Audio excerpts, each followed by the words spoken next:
ভূত নেই বলি কি করে? এতদিন বুক ফুলিয়ে বন্ধু বান্ধবের আসরে সভা সমিতিতে বলে এসেছি, ভূত শুধু মানুষের ভয়ের ছায়া, দুর্বল মানুষের অসুস্থ কল্পনা।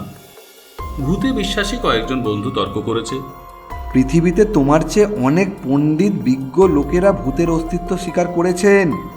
তুমি চিৎকার করে সেই অস্তিত্বে ফাটল ধরাতে পারবে না। তাই পণ্ডিতদেরও ভুল হয়, বিজ্ঞজনেরাও প্রমাদমুক্ত নন। বিখ্যাত চিকিৎসকের ভুলের জন্য কত রোগী খতম হয়েছে। প্রথম শ্রেণীর উকিলদের ভুলে কত নিরীহ লোক ফাঁসির রজ্জু গলায় পড়েছে, তার ঠিক আছে? কাজেই তোমাদের ও প্রমাণ আমি মানতে রাজি নই, যতক্ষণ না আমি নিজের চোখে দেখেছি। তার মানে তোমার স্থূল দেখাটাই আসল? তুমি নিজের চোখে না দেখলে বিশ্বাস করবে না? তাদের বাধা দিয়ে বলেছি, তোমরা কি বলবে আমি জানি। আমেরিকা আমি দেখিনি বলে আমেরিকা নেই। আমার ঠাকুরদার বাবাকে আমি চাক্ষুষ দেখিনি, কাজেই তাঁরও অস্তিত্ব নেই, এই তো। কিন্তু আমেরিকা ফেরত অনেক লোকের সঙ্গে আমার পরিচয় আছে, তারা আমেরিকা দেখেছে। আর ঠাকুরদাকে আমি দেখেছি, তাই বৈজ্ঞানিক কারণে তাঁর বাবাও নিশ্চয়ই ছিলেন। কিন্তু তোমরা ভূত দেখেছো? এমন কাউকে আমার সামনে হাজির করাতে পারো যিনি স্বচক্ষে ভূত দেখেছেন? তোমার মতো নাস্তিকের সাথে না তর্ক করাটাই বৃথা। বন্ধুরা আমার মতো নাস্তিক সম্বন্ধে হতাশ হয়ে তর্ক বন্ধ করেছে। নাস্তিক কারণ তাদের মতে ভূত যে মানে না, ঈশ্বরের অস্তিত্ব সম্বন্ধে তার বিশ্বাস না থাকাই স্বাভাবিক। আমি নিজে কিন্তু কম চেষ্টা করিনি। যেখানে ভূতের গন্ধ পেয়েছি সেখানেই ছুটেছি। পোড়ো বাড়িতে, জলা জায়গায়, তেপান্তরের মাঠে, গোরস্থানে, শ্মশানে, কিন্তু ভূতের দেখা পাইনি। এমনি করেই স্কুল জীবন কাটলো, কলেজ জীবনের কিছুটাও কাটলো। একদিন ক্লাস ছিল না, কমন রুমে বসে গল্প করছিলাম, নানা ধরনের কথাবার্তা, দেশ বিদেশের কথা, চাকরির অবস্থা, সাধারণ মানুষের মধ্যে ধর্মহীনতার প্রসার। শেষকালে শুরু হলো ভূতের কাহিনী। আমার এক সতীর্থ বলল, মানুষ যত সভ্য হচ্ছে, শহরের প্রসার হচ্ছে, ততই ভূত সরে যাচ্ছে। ভূত কোনোদিন ছিলই না, কাজে সরে যাবার তো প্রশ্নই ওঠে না। বলো কি হে, ভূত নেই? চমকে ফিরে তাকালাম। একটু দূরে আর একটা চেয়ারে একজন ছাত্র, বয়সে আমাদের চেয়েও বড়, এক মুখ গোপ দাড়ি, চোখে পুরু পাওয়ারের চশমা। জানতাম ছাত্রটির নাম আনন্দমোহন, দর্শনে MA পড়ে। ভূত দেখবার সাহস আছে? হ্যাঁ আছে। ঠিক আছে, কিছু হলে কিন্তু আমাকে দায়ী করতে পারবে না। নিশ্চিন্তে থাকুন, আরে আমি সাবালক, আপনার কোনো দায়ী থাকবে না। বেশ, শোনো তাহলে। ক্যানিং লাইনে চেপে চাপাটিতে নামবে, ভালো নাম চম্পাহাটি। সেখান থেকে 2 মাইল দূরে খালেশ্বরী মন্দির, তার পাশেই শ্মশান। অমাবস্যার রাতে সেই শ্মশানে গিয়ে রাত কাটিয়ে ফিরে আসতে হবে। অবশ্য তোমার বরাতে যদি ফিরে আসা থাকে। এরকম ভয় দেখানো কথা আগেও অনেক শুনেছি। অন্য শ্মশানে অন্ধকারে রাতও কাটিয়েছি, কিচ্ছু দেখতে পাইনি, আর আমার কোনো ক্ষতিও হয়নি। তাই বললাম, কিন্তু আমি যে সত্যি খালেশ্বরী মন্দিরের শ্মশানে গিয়েছি তা আপনার কাছে প্রমাণ করব কি করে? তার উপায় আছে। খালেশ্বরী মন্দিরের পাঁচিলে অদ্ভুত এক বড় গাছা আছে, মানুষের আঙুলের মতো লম্বা লম্বা পাতা, পাঁচুটে রঙের ফুল হয়। এ ধরনের গাছ অন্য কোথাও দেখি। আর তাছাড়া আর একটা ব্যাপার আছে, সেই বড় গাছার পাতায় পাতায় চিতার ধোঁয়ার গন্ধ। মরা পোড়ানোর চামড়ার আঁশটে গন্ধে অন্নপ্রাশনের ভাত উঠে আসে। সেই গাছের 5টা পাতা তুলে আনতে হবে। ঠিক আছে, আমি রাজি। ঠিক হলো, আনন্দমোহন আমার সঙ্গে চম্পাহাটি পর্যন্ত যাবে। সেখানে তার এক মাসির বাড়ি। রাত হলে আমি চলে যাব শ্মশানে।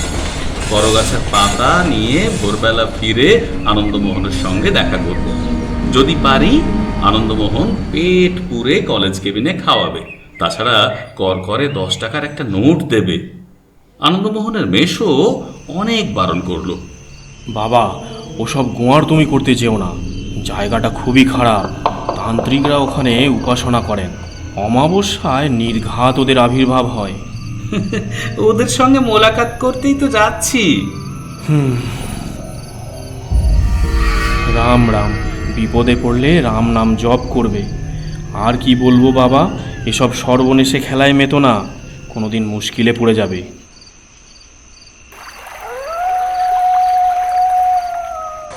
রাত 8টায় খাওয়া দাওয়া সেরে শ্মশানের দিকে রওনা হলাম। ঘুটঘুটে অন্ধকার, ভালো করে পথ দেখাই যায় না। ঝোপে ঝোপে জোনাকির ঝাঁক, কয়েকবার বিশ্রী সুরে প্যাঁচা ডেকে উঠল, ঝিঝির আওয়াজ। এসবে আমি অভ্যস্ত। এর আগে বাজি রেখে পার তিনেক নানান জায়গায় শ্মশানে গিয়েছি। মরার খাট থেকে গাঁদা ফুলের মালা ছিঁড়ে এনেছি।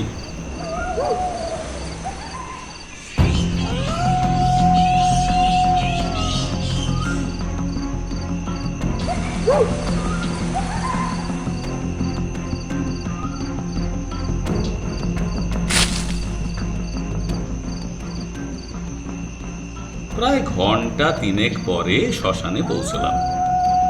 এতটা সময় লাগবার কথা নয়, মনে হয় পথ হারিয়েছিলাম। শ্মশানের কাছাকাছি আসতেই তীব্র মাংসল গন্ধে বমি আসতে লাগলো। বুঝতে পারলাম বোধহয় মরা পোড়ানোর গন্ধ। অথচ কাছে গিয়ে কোনো চিতা দেখতে পেলাম না। একটু ঘোরাঘুরি করেই বুঝতে পারলাম উগ্র গন্ধটা আসছে খালেশ্বরী মন্দিরের দিক থেকে। কাছে গিয়ে টর্চ জ্বালালাম। গন্ধের জন্য নাকে রুমাল চাপা দিলাম। এই সময় এলোমেলো হাওয়া উঠল, বড় গাছগুলো শিরশির করে কেঁপে উঠল। কি আশ্চর্য, ঠিক যেন আঙুল নেড়ে আমাকে কাছে ডাকছে। ভোরবেলা ফেরার সময় এই পরগাছার পাতা ছিঁড়ে নিয়ে যাব। আবার শ্মশানের দিকে ফিরলাম। স্থির জোনাকির মতো অনেকগুলো আলো অনাহত উপস্থিতিতে থমকে দাঁড়িয়ে পড়েছে। কাছে যেতেই ছুটে পালালো। অদ্ভুত একটা শোঁ শোঁ শব্দ। মরার খুলির মধ্য দিয়ে বাতাস প্রবাহিত হলে এ ধরনের শব্দ হয়। আর একটু এগিয়েই দাঁড়িয়ে পড়লাম।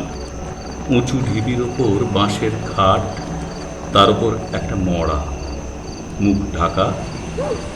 আর এই কাছে কোনো লোক দেখতে পেলাম না। সরে এলাম। এদিকটা অনেকগুলো গাছের জটলা, তার তলায় মিটমিট করে লণ্ঠন জ্বলছে। যাক, সম্ভবত কোনো লোক আছে এখানে। শ্মশানে সারাটা রাত একলা থাকতে হবে না। কাছে গিয়ে দেখলাম দুজন লোক চুপচাপ বসে আছে। পরনে গেঞ্জি আর ধুতি, বিস্ফারিত চোখ, গালের চোয়াল প্রকট। কে আপনারা? শুনছেন? আপনারা কে? আমরা মরা পোড়াতে এসেছি। শুধু দুজনে? আরো দুজন গায়ে গেছে কাঠ কিনতে। অনেকক্ষণ গেছে, ফিরছে না কেন কে জানে। নেশা করে কোথাও পড়ে নেই তো। যাক, সারাটা রাত অন্তত মুখ বুজে থাকতে হবে না, কথা বলবার লোক পাবো। লোকটি আমার দিকে তাকিয়ে জিজ্ঞাসা করলো, তা আপনি এখানে কেন? বেড়াতে এসেছি। শ্মশানে বেড়াতে? ভালো ভালো। ভূত দেখতে এসেছি। খাঁচা এনেছেন তো? খাঁচা? খাঁচা কি হবে? কেন, ভূত দেখতে পেলে ধরে নিয়ে যাবেন?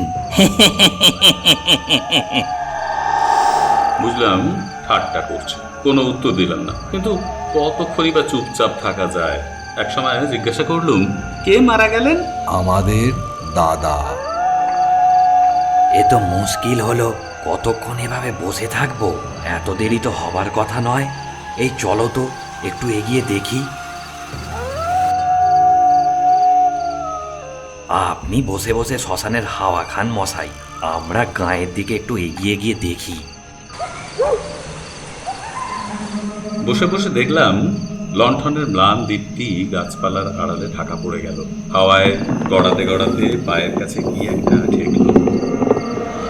হাতে করে তুললাম, নরম উঠল। কি আশ্চর্য, হাতে করতেই যেন নড়ে উঠল, জীবন্ত বস্তুর মতো। মাটিতে ফেলে দিতেই আবার গড়িয়ে গড়িয়ে চলে গেল। বুঝতে পারলাম মনের ভুল। মনের ভুল না মনের ভয়? ভয় ঝেড়ে ফেলার জন্য উঠে দাঁড়ালাম। হাঁটতে হাঁটতে ডোবার ধারে গিয়ে হাজির। ধারে একটা হিজল গাছ, তাতে হেলান দিয়ে বসলাম। বোধ হয় তন্দ্রা এসে গিয়ে থাকবে।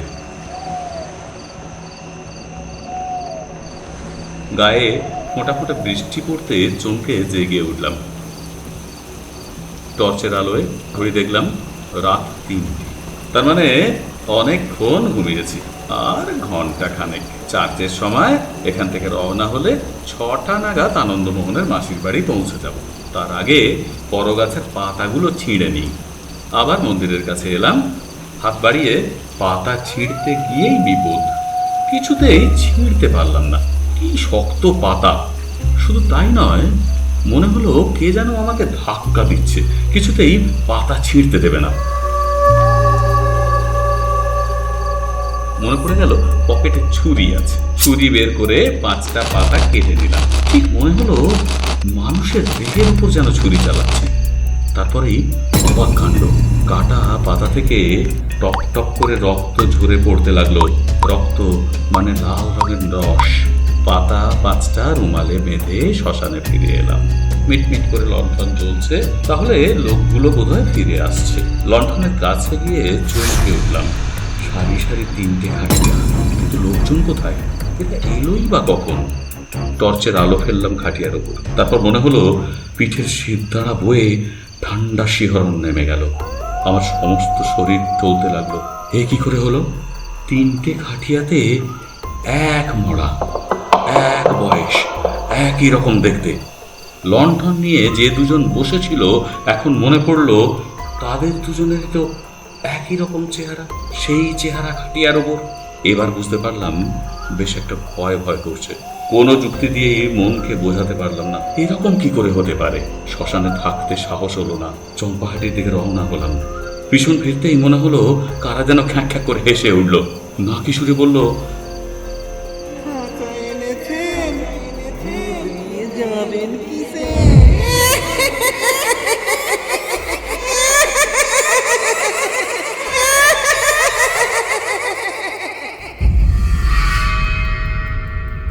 সেবার বাজি জিতেছিলাম বটে, আনন্দমোহনের প্রশংসাও পেয়েছিলাম, কিন্তু মনের মধ্যে একটা সন্দেহ দানা বেঁধেই রইল। ভূত যদি নেই, তাহলে একই চেহারার 3টে মরা পাশাপাশি দেখলাম কিভাবে? বিশেষ করে যে দুজনকে কিছুক্ষণ আগেই জীবন্ত দেখেছি, কথা বলেছি, তারাই মরা হয়ে খাটিয়ায় শুয়ে। ভৌতিক না হলেও অলৌকিক তো বটেই। অনেক বছর কেটে গেছে, ভূতের কথা ভাববার আর অবসর পাইনি। ডাক্তারি পড়া নিয়ে প্রাণান্ত। 5 বছরের কোর্স শেষ হলো 7 বছরে। পরীক্ষার মুখে ঠিক একটা করে ঝঞ্ঝাট। তারপর হাসপাতালে 1 বছর হাউস সার্জন হিসাবে জীবনের বিভৎস দিকটার সঙ্গে পরিচিত হলাম। সেই সময় সারা শহরে খুনোখুনির রাজত্ব। সময় নেই, অসময় নেই, গাদা গাদা মরা মর্গে এসে পৌঁছতে লাগলো। বোমায় কারো হাত পা উড়ে গেছে, ছোড়ার আঘাতে কারোর পেটের নাড়িভুড়ি বাইরে এসে পড়েছে, আবার পথ দুর্ঘটনার বলিও আছে। লরি কিংবা বাসের তলায় থেঁতলানো দেহ, সেই সব মরা চিরে রিপোর্ট দিতে হতো। এই কাজে আমার সহায় মাধাইডোম। সেই অর্ধেকের বেশি কাজ করে দিত। খালেশ্বরীর মন্দিরের সেই পরগাছার গন্ধে একদিন নাকে রুমাল চাপা দিতে হয়েছিল। কিন্তু এখন স্তূপীকৃত মরার গাদার মধ্যে ঘোরাফেরা করতে করতে কোনো গন্ধই পাই না। এক রাতে ঘুমে অচেতন ছিলাম, হঠাৎ দরজায় ধাক্কা। ডাক্তার সাহেব, ও ডাক্তার সাহেব। অল্প ডাকেই ইদানিং ঘুম ভেঙে যেত। তাড়াতাড়ি উঠে দরজা খুলে দেখলাম সামনেই মাধাইডোম দাঁড়িয়ে। কি খবর জানাই ছিল, তবু জিজ্ঞাসা করলাম, কি ব্যাপার? এই একটা মরা এসেছে হুজুর। তারা কিসের? কাল সকালেই হবে। না না, আপনি একবার আসুন। আশ্চর্য লাগলো, মাধাইডোমের এত আগ্রহ দেখিনি এর আগে। পোশাক বদলে মর্গে চলে এলাম। মেঝের ওপর স্ট্রেচারে শোয়ানো রয়েছে, মনে হচ্ছে যেন ঘুমোচ্ছে। বছর 19-20 বেশি নয়। এক মাথা ঢেউ খেলানো চুলের রাশ, কালো চুলের মাঝখানে পদ্মের মতো ঢলঢলে একটা মুখ। মুখে কোনো বিকৃতি নেই, একটু কুঞ্চনও নয়। কে নিয়ে এলো? পুলিশ। মারা গেল কিসে? পিঠের 2 জায়গায় গভীর ক্ষতচিহ্ন। মনে হলো ধারালো ছোরা দিয়ে 2 বার আঘাত করা হয়েছে। মাধাইডোম আজকাল অনেক বিজ্ঞ হয়েছে, গম্ভীর গলায় বলল, পার্টির ব্যাপার হুজুর, আজকাল যা হয়েছে। নিজের কাজ শুরু করলাম। ঘন্টা খানেকের বেশি লাগলো না, রিপোর্ট লেখাও শেষ। বডি নিতে কেউ এসেছে? না হুজুর, এখনো হয়তো সর্বনাশের খবরটা কেউ পায়নি। তা ঠিক, কাল খোঁজ পড়বে।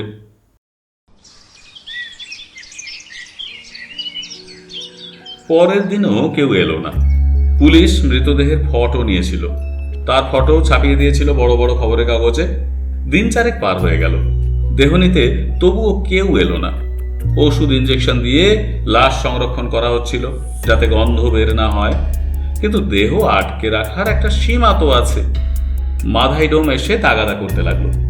হুজুর, আর কতদিন আটকে রাখবো? হুকুম দিন, গাদায় পুড়িয়ে দিই। মাধাইডোমেরও একটা উদ্দেশ্য ছিল। অনেক হাড় ব্যবসায়ী চড়া দামে কঙ্কাল কিনতে চায়। বেওয়ারিশ লাশ পাচার করা খুবই লাভজনক।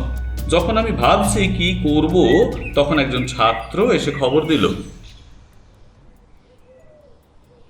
স্যার, একটা ছেলে আপনার সাথে দেখা করতে চায়। এরকম অনেকেই আসে, আত্মীয় স্বজনদের হাসপাতালে ভর্তি করতে, কিংবা মেডিকেল রিপ্রেজেন্টেটিভ ঔষধ গছাতে উৎসাহী। দুটো বিষয়েই আমার কোনো হাত ছিল না। তবু আমি ছেলেটিকে ডেকে মাধাইডোমকে বললাম পরে দেখা করতে।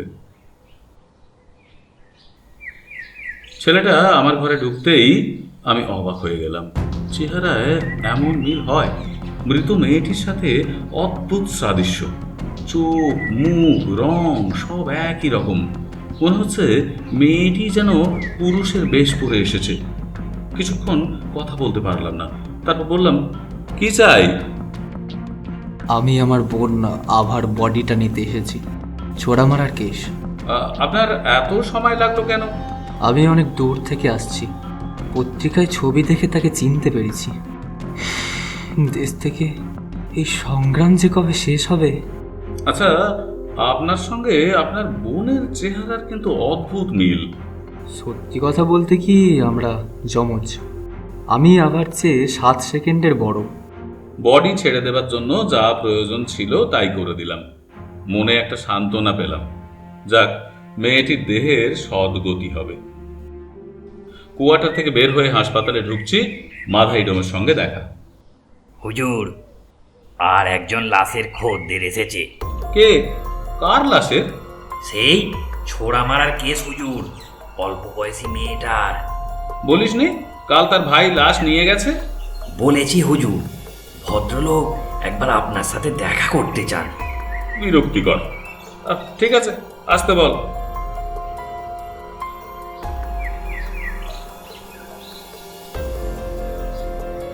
আপনি ডোমের কাছ থেকে শোনেননি?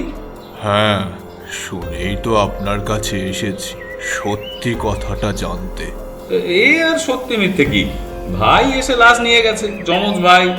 যমজ ভাই? মানে মানে অঞ্জু এসে বডিটা নিয়ে গেছে? নাম মনে নেই, খাতায় লেখা আছে, দেখতে পারেন। আপনি কে? আমি আভার বাবা। বাবা? হ্যাঁ, চাকরি থেকে অবসর নিয়ে রেবতীপুরে থাকি। রেবতীপুর অজপাড়া গাঁ, বর্ধমান থেকে 30 মাইল। আমার মেয়ে আভা এখানে কি করতো আমি তা জানি না, আমার সঙ্গে যোগাযোগ ছিল না। শুনেছি বাজে লোকের খপ্পরে পড়েছিল, চালের চোরা কারবার করত। কাল কাজে বর্ধমান এসেছিলাম। কি আশ্চর্য বলুন তো, জিনিস কিনে গায়ে ফিরছি, সেই কাগজের মোড়কে আভার ছবি। অবাধ্য হোক যাই হোক, মেয়ে তো। সকালেই ছুটে এলাম। কিন্তু আপনাকে তো বললাম আপনার ছেলে এসে বডি নিয়ে গেছে। তা কি করে হয়? না হবা কি আছে, আপনার মতন তিনিও তো খবরের কাগজ দেখেই চলে এসেছেন। কিন্তু অঞ্জু তো 5 বছর আগেই মারা গেছে বাস দুর্ঘটনায়। সে কি? সেই জন্যেই তো আশ্চর্য লাগছিল, অঞ্জু আসবে কোথা থেকে। অনুভব করতে পারলাম শরীরের রক্ত মুখে এসে জমল।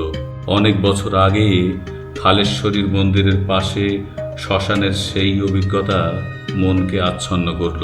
দুটো ঘটনাই তো আমার নিজের চোখে দেখা, কি করে অস্বীকার করব, কোন যুক্তিতে?